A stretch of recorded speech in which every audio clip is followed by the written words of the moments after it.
My name is Erin Betley, and I'm the Vice President of the Lower Merion Historical Society, the sponsoring organization for the historical marker that's just behind you. We have an inspiring lineup of speakers to help us dedicate this marker, but first I will give you some context for what brought us to this moment. So about 3 years ago, I started to look into the history of my 1926 house, which is just down the hill from this stone house you see beside me. And I found a digital version of this atlas right next to me. This one is from 1920. I was looking at the one from 1908. And showing who lived, where we are sitting over a century ago, and who built this house. Her name was Dr. Jane Viola Myers. And I started asking some questions and doing research to answer those questions.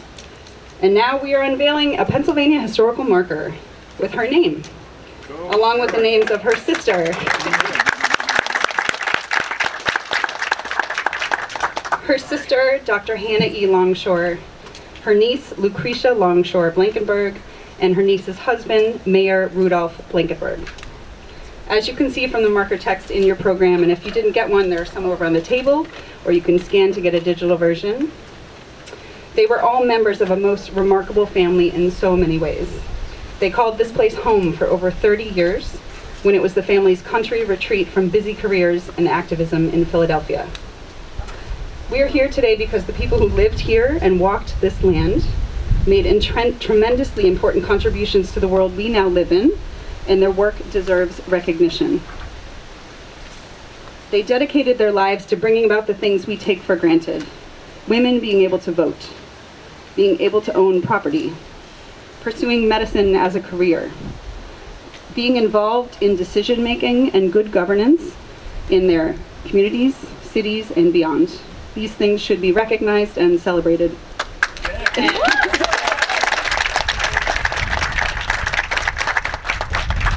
As you listen to what today's speakers have to share, I invite you to think about the lessons we can learn from the lives of these women and how we can do our part in making the world a better place for the generations to come. And now I introduce our next speaker, Senator Amanda Cappelletti.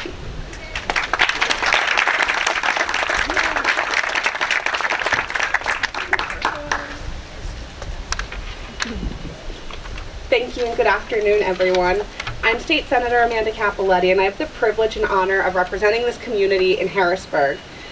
And wow, what an honor it is to be here at this momentous occasion.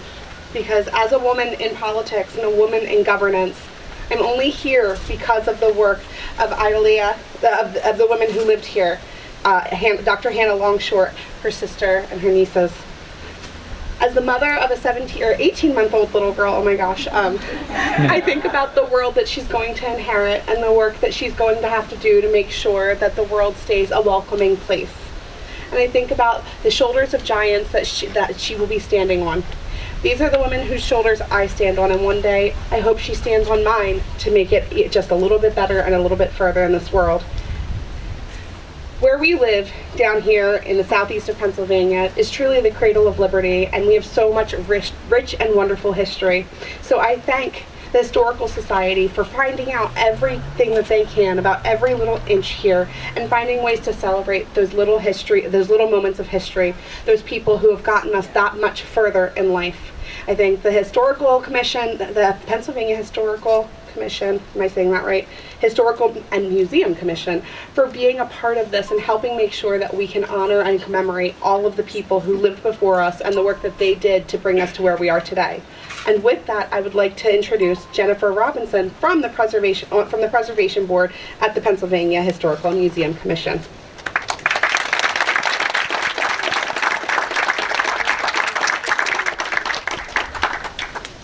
Not trip and fall on this. Sorry.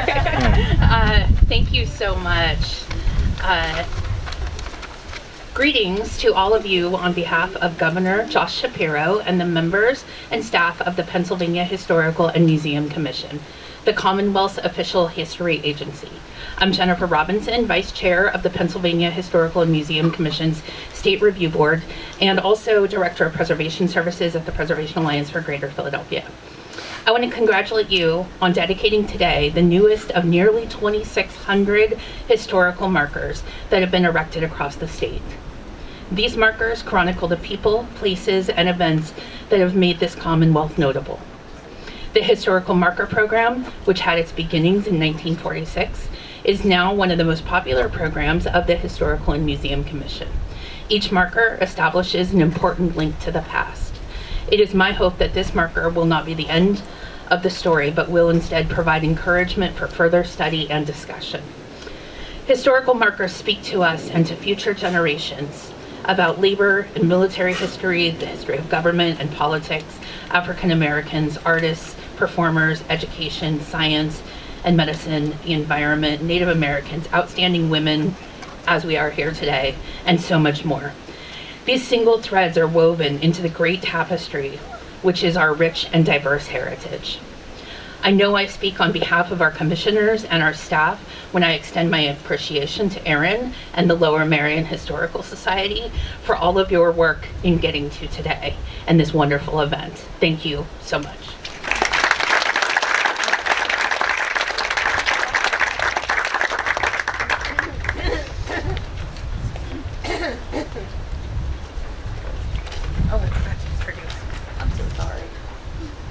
Good afternoon. Good afternoon. I am Louis Rossman. I'm Commissioner of Ward 9, which is this whole neighborhood. I'm so proud to be here and so proud to see what we're doing on Bala Avenue because of the arts and because of the City Avenue District. And this has been a wonderful day, all culminating with this dedication. 2024 will be the year that women, or a woman, breaks the glass ceiling.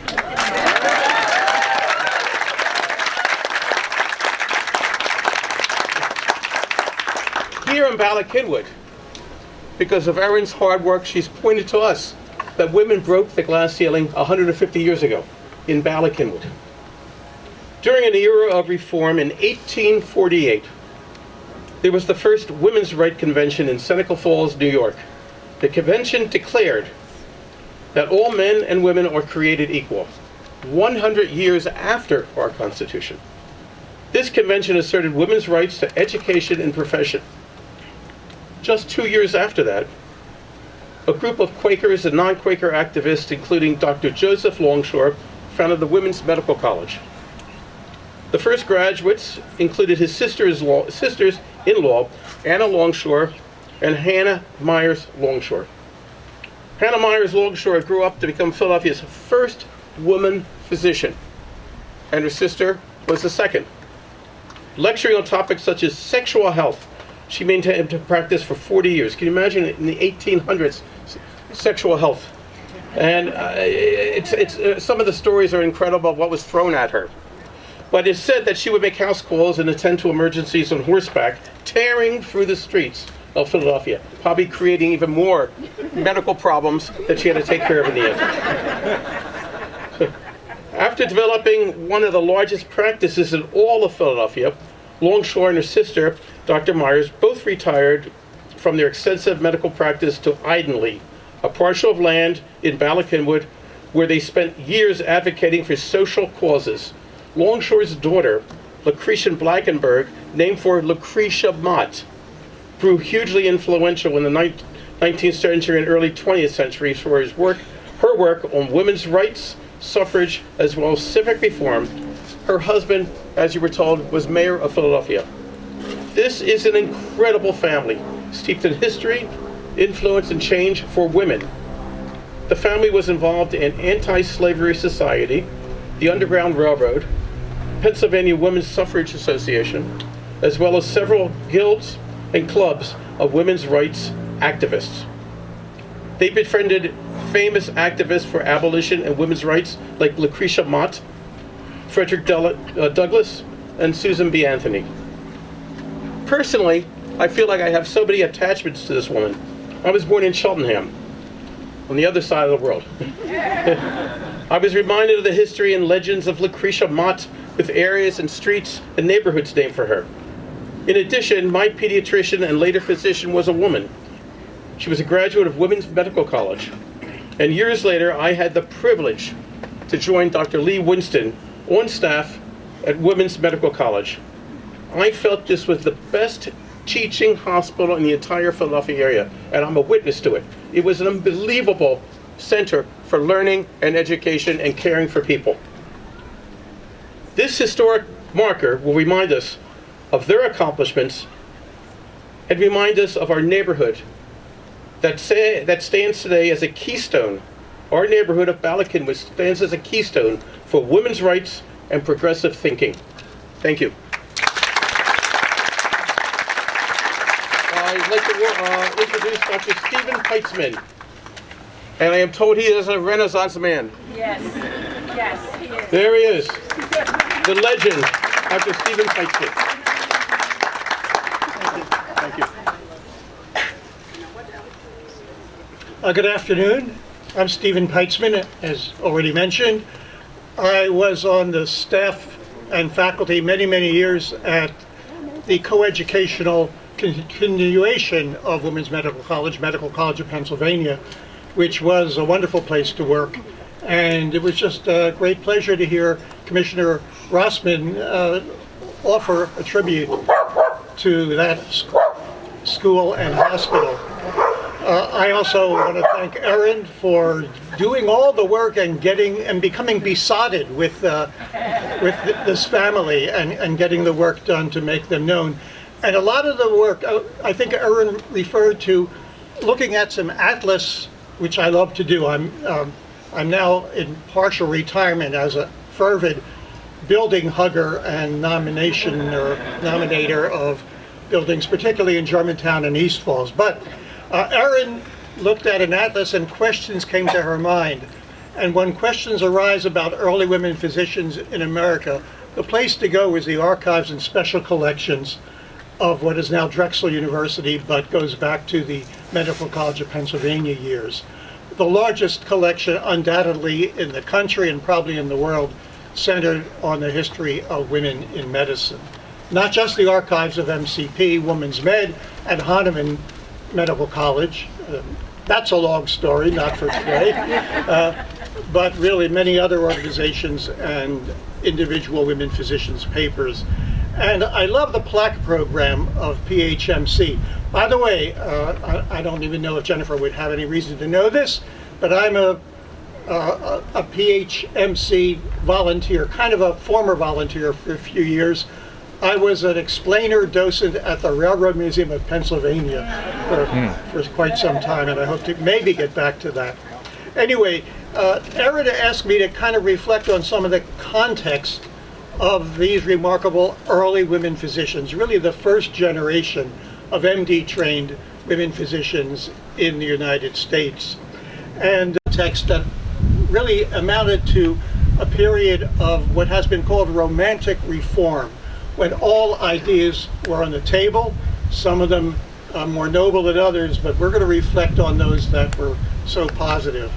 Abolition, of course, the rights of women, as already referred to, and within that a subcategory which was actually formally referred to as the Program for Female Medical Education. Diet reform, health reform, and that included what I'm not sure was referred to by Commissioner Rossman or not, I think indirectly, but the thirst that many women had for knowledge of their bodies, of sexuality, of reproduction, that was not easily available. Hannah Longshore, and I guess her sister as well, and many other of the early women physicians, in addition to practicing and teaching sometimes, offered freestanding lectures. Oh, they charged 5 cents or something, it was part of their living, on those topics. And they were popular and well subscribed, and women came to them, and it was a great opportunity. There was a peace movement, I don't know much about that. Temperance, of course, was an active topic. Within medicine, there were new ideas as well. I'm going to mention just two.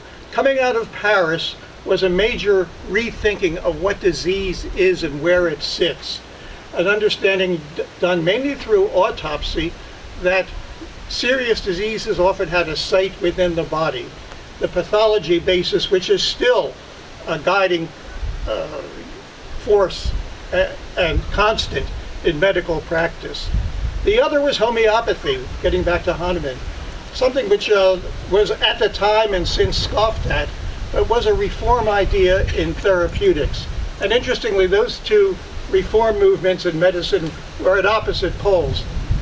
The founder of homeopathy, Samuel Hahnemann, denied the pathologic basis of disease, and the serious physicians, including Americans who went to Paris to learn this new way of thinking medicine, they again made fun of the notions of homeopathy.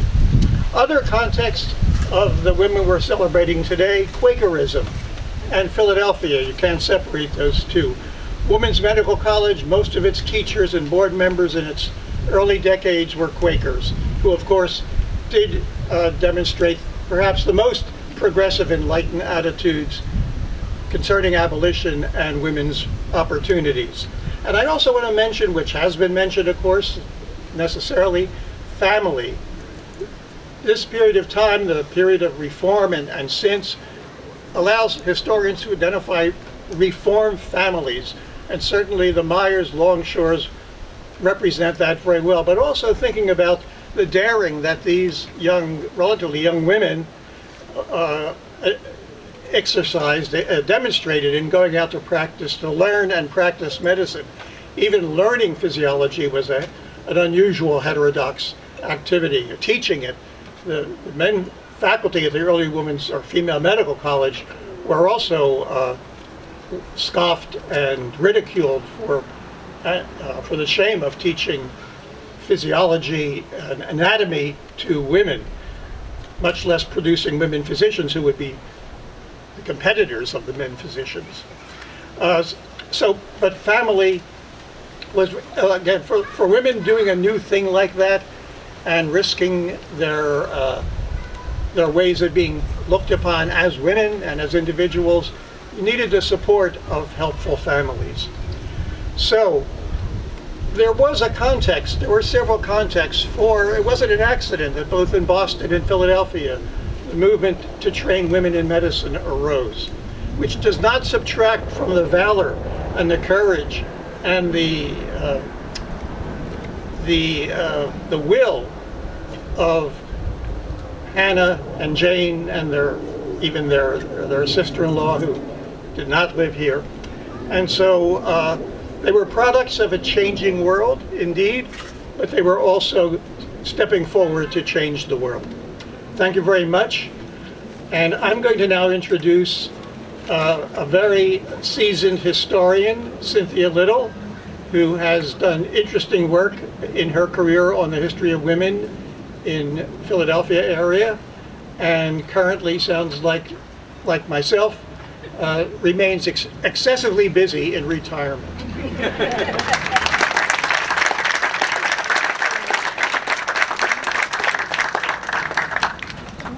Good afternoon. I'm going to talk about the non-medical person in the family, Lucretia Longshore Blankenberg. Oh, sorry. I'm going to speak about Lucretia Longshore Blankenberg, the non-medical person. I've been interested in Lucretia for a long time because there are aspects of her life and mine that have intertwined, which I will touch on a little bit in my presentation. So, in the year 1925, which I'm sure none of you can remember, on the occasion of her 80th birthday, 100 women attended a luncheon in Philadelphia, a very elaborate one, I might add, to celebrate Lucretia Longshore Blankenberg's 80th birthday. Woo.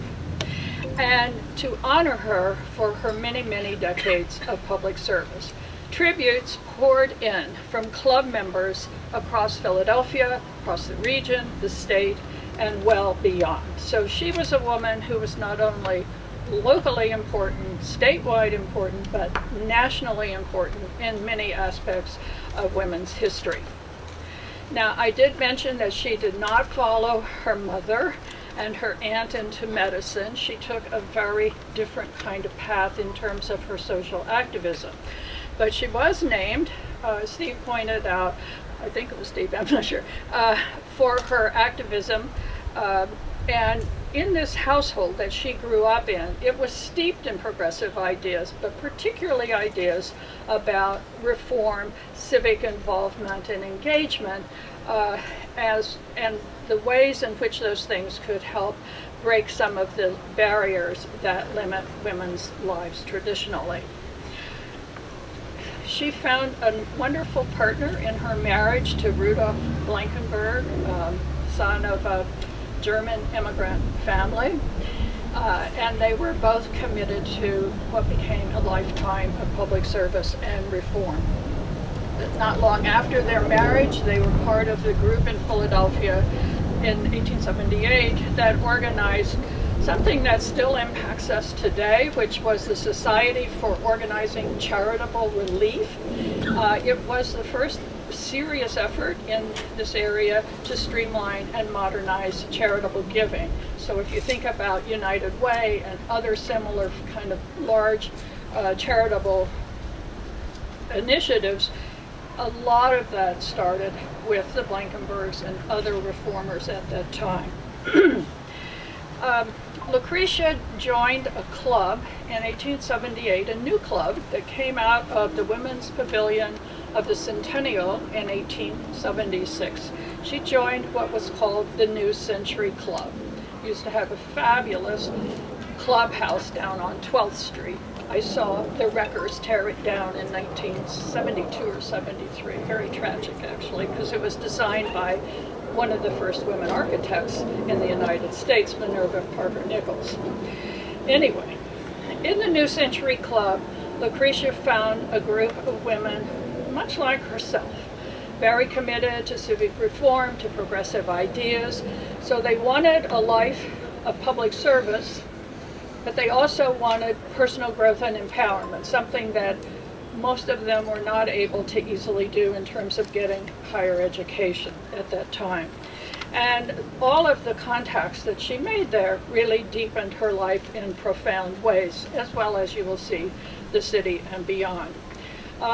She met there a woman named Eliza Sprout Randolph Turner, who she worked with along with several other members of the New Century Club to form what was called the New Century Guild for Working Women. That had a clubhouse, which still exists, has a historic marker in front of it, right around 13th and Locust Street. And the New Century Guild for Working Women basically served working women in what was the developing pink-collar sector of Philadelphia, but providing for them vocational training as well as fellowship and other opportunities for personal growth. Now, here's a personal aside. I was a member of the New Century Guild. It no longer exists. It existed well into the 20th century. And then I became president for a number of years of the New Century Trust, which basically held all the money for that organization. So you kind of see how our lives and our generations intersect.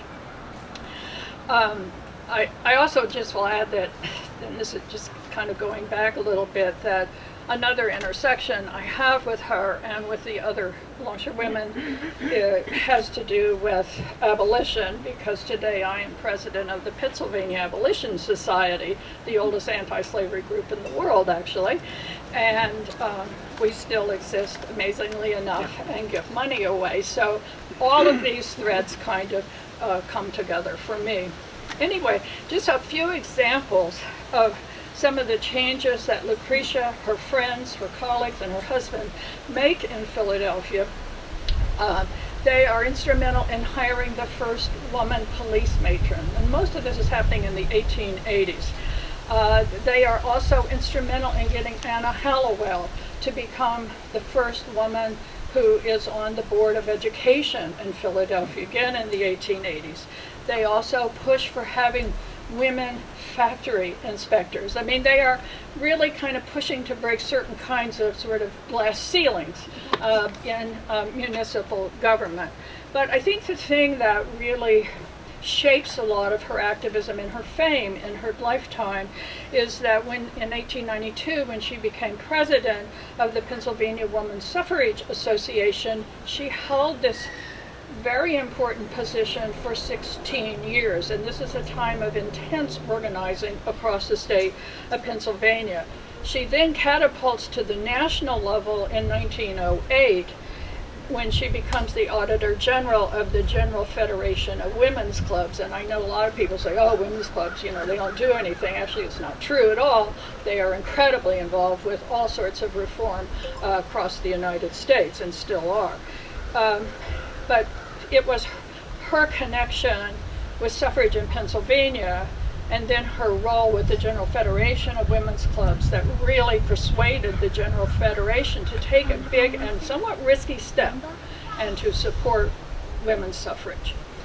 So you can see how she is organizing really now nationally.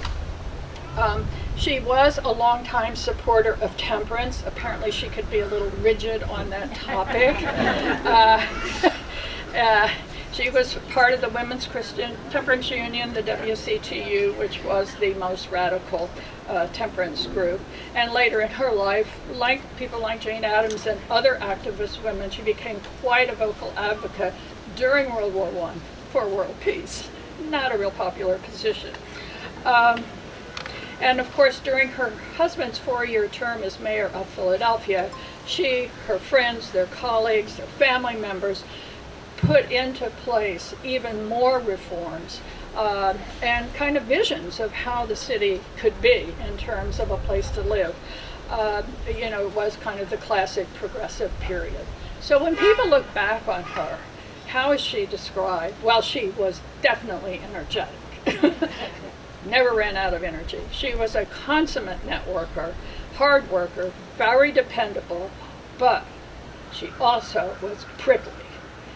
And that comes across in a lot of the diaries and journals I read, that she could be difficult. But she balanced that by having a great sense of humor and just a real feeling of optimism that if you work hard, really good changes can happen, and it just takes each of us to kind of make that happen. Thank you.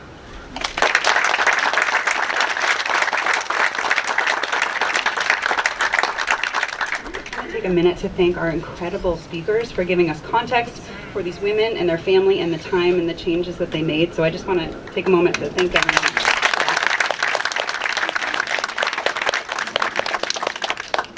So I'll be introducing our final two speakers, and I'll explain the significance of why they're here and what they'll be saying. Just over a century ago, Lucretia Blankenberg, who you just heard about, was living here in Idenlea.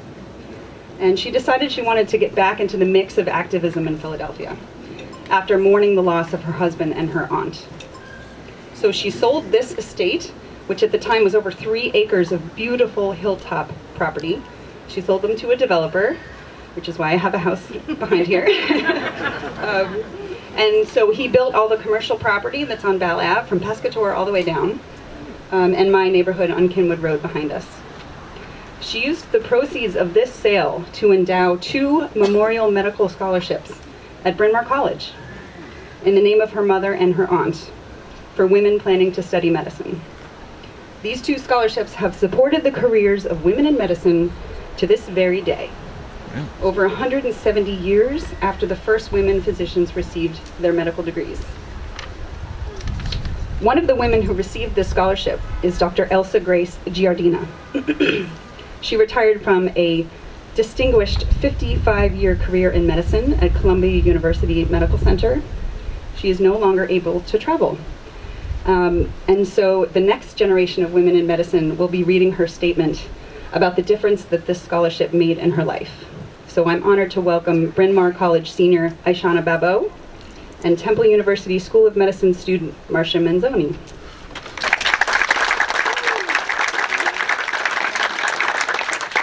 Thank you.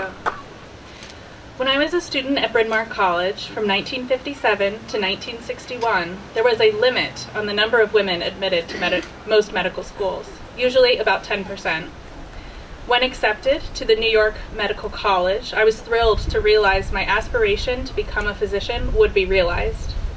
The Jane V. Myers Memorial Medical Scholarship from Bryn Mawr College was an economic lifeline, as I have 2 younger sisters, Andrea and Patricia, each in college at the same time, and, like Dr. Myers' sister Hannah, also aspired to a life in medicine.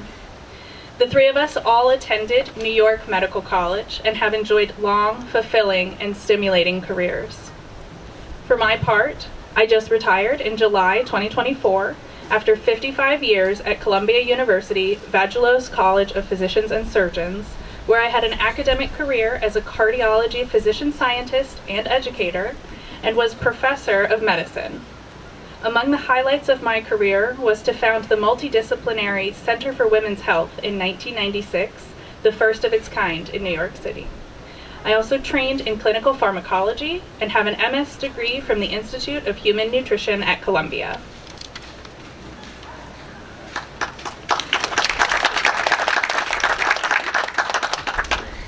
I realized how critical the Jane B. Myers Award was to my early career development. I still hold on to the letters from Bryn Mawr announcing that I was the recipient of the award and proudly include it in my resume. The scholarship allowed my family and me to be relieved of financial pressures that would have been a serious distraction otherwise. I know the scholarship has assisted other generations of appreciative students who contribute to the medical community as well. Thank you so much for the kind invitation to participate in honoring Jane B. Myers. This has been an invitation to rethink the opportunity the scholarship provided. I am most sincere in saying that the Jane B. Myers Memorial Scholarship changed my life, allowing my family to support me and diminished a significant financial burden during the initial formative years of my medical education. Thank you, Dr. Elsa Grace Giardina.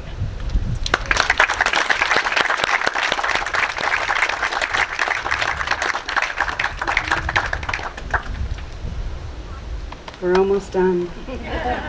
Thank you, Aishana and Marcia. Thanks to everyone for coming today and for your enthusiasm about this story and for local history. Before we get to the moment we've all been waiting for behind you, I'd like to thank everyone who was part of this journey culminating in this marker.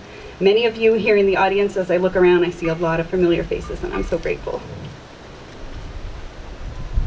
I thank the Pennsylvania Historical and Museum Commission, the staff of Drexel Legacy Center Archives, the Historical Society of Pennsylvania and Bryn Mawr College, Bala Avenue of the Arts, and City Ave District. I thank the board of the Lower Merion Historical Society. I thank my neighbors who have been along for this ride with me and prepared many of the treats that are waiting for us on those tables, especially my friend Joanne Fisher. Where is she? She's amazing. Thanks to the Hrabrick family who own this house for their generosity in welcoming us for this event and letting all these people sit on their lawn. Thank you, Steve. You're great. And finally, I thank my family and my friends for their support in this years-long project. So without further ado, let's unveil this marker. I invite you to gather around for the unveiling and then join us for refreshments over in the shade. And feel free to head down afterwards to the Bala Ave of the Arts Art Walk down the street. It goes until 4 p.m.